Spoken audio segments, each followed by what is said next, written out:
खरं म्हणजे ही भेट कुठली राजकीय नव्हती, सदिच्छा भेट होती. सरकारने केलेल्या कामाची पोचपावती महाराष्ट्रातली जनता देईल आणि तशी पोचपावती महाराष्ट्रातल्या जनतेने दिली आणि म्हणून सदिच्छा भेट आदरणीय मोदी साहेबांची घेतली.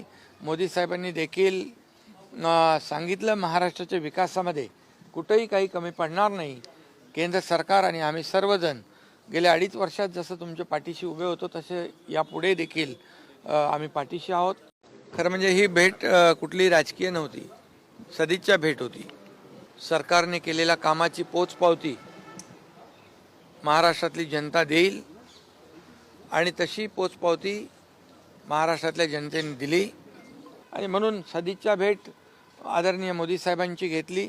मोदी साहेबांनी देखील सांगितलं महाराष्ट्राच्या विकासामध्ये कुठेही काही कमी पडणार नाही.